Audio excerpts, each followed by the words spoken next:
In this tutorial video, you're going to learn how to use PRP function to create new action for your robot. Click the app, and then choose the robot you are using.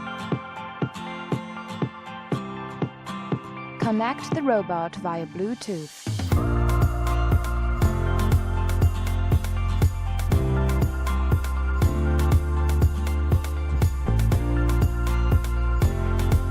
Click Actions block, and then click New Action for creating your new action. Click Recording icon, and after pausing, click Stop icon, and then repeat the steps again.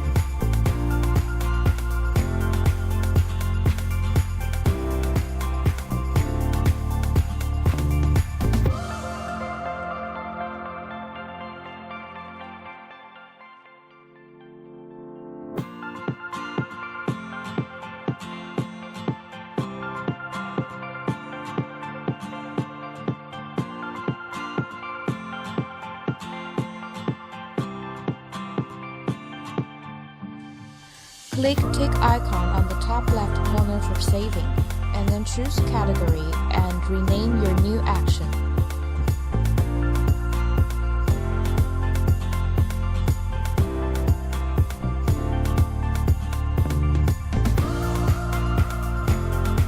Thank you for watching.